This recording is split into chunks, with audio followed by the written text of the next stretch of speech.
Alors, bienvenue dans notre édition spéciale de ce jour. Nous sommes donc à notre édition spéciale numéro 8, si je compte bien. L'édition spéciale nous est imposée. Nous étions en train de diffuser d'autres choses avec Sissoko.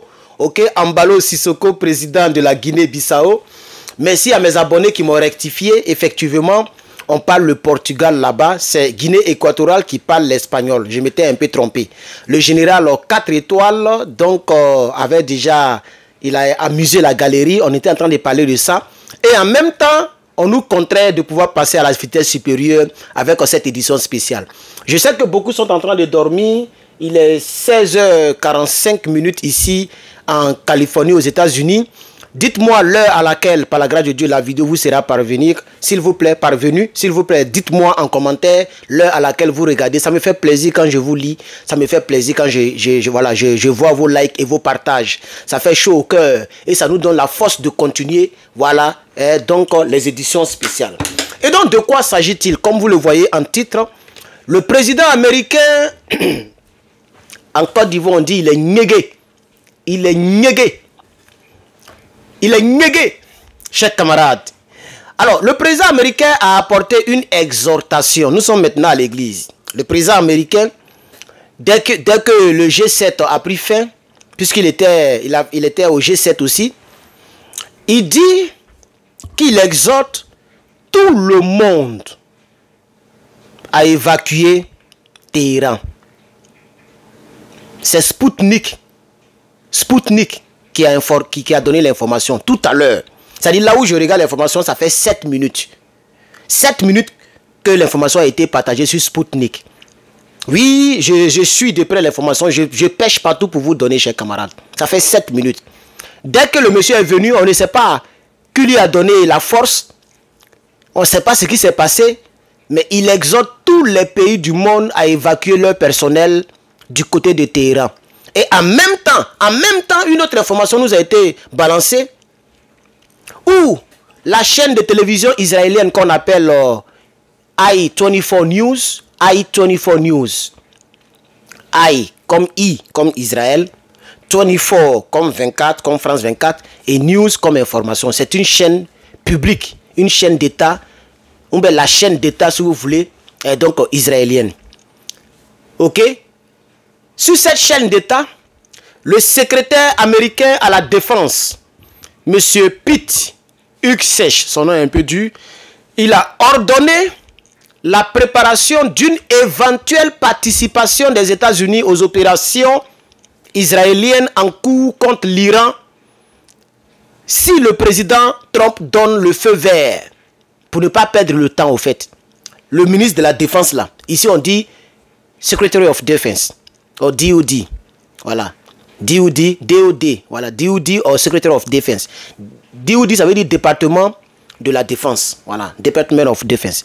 Donc c'est là-bas que la note a été donnée, l'ordre a été donné par le ministre de la Défense de préparer les frégates, les bombardiers, les sous-marins, tous les avions qui sont dans la région, toutes les bases militaires qui sont dans l'avion, de se préparer.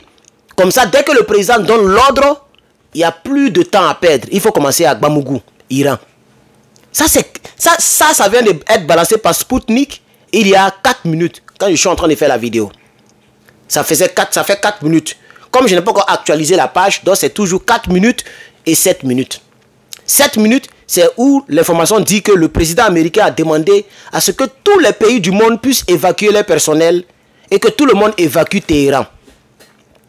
Parce qu'en réalité, en Téhéran, c'est à Téhéran que le leader est. Le leader iranien. Mais il y a quelques heures, le même président a dit qu'il n'était pas d'accord quand on framponne le guide iranien. Le même président a dit qu'il donnait une deuxième chance à l'Iran pour que l'Iran vienne à la négociation. Et le président iranien il est sorti pour dire qu'ils sont prêts à négocier. Ils ne sont pas prêts à ce qu'on leur prive de leur réacteur électrique. Et c'est pourquoi eux aussi ils ont framponné le réacteur de Haïfa du côté d'Israël qui continue de brûler jusqu'à aujourd'hui, jusqu'à actuellement. Ça brûle, chers camarades. Le réacteur est en train de brûler. Un grand réacteur électrique qui alimentait des foyers, des milliers de foyers. Peut-être bientôt courant va se couper du côté d'Israël. Ce n'est pas mon souhait, mais c'est les effets secondaires de la guerre. Comment on dit ça en chose là? Les effets, comment on appelle ça même là? Oh, j'ai oublié le nom là. Il y a un nom là. Ça m'échappe. Un mot en français là. Hein, quand quelque chose arrive à cause de quelque chose là, il y a un nom. Et donc, chers camarades, on a comme l'impression que les Américains veulent rentrer dans cette guerre.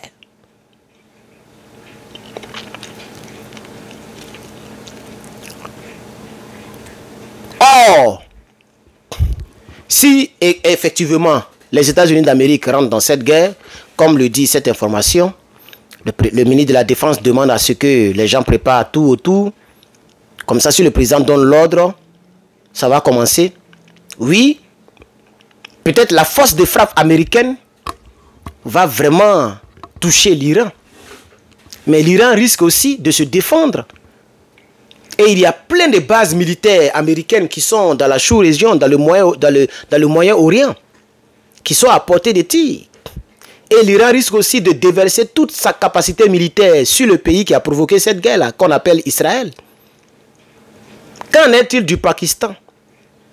Qu'en est-il de la Russie, la Chine, la Corée du Nord, tous les BRICS, etc., qui sont au niveau de la géopolitique, qui sont donc une puissance opposée à l'OTAN. Vous comprenez, chers camarades? Nous faisons les vidéos parce que nous voulons la paix dans ce monde. Et je réitère, c'est vrai qu'il est tard. Les gens, plusieurs ne regarderont pas cette vidéo. Si la vidéo n'a pas été trop regardée, ce n'est pas grave. Je vais la reposter ou même je vais redonner l'information. De toute façon, d'ici demain, on aura d'autres informations à divulguer.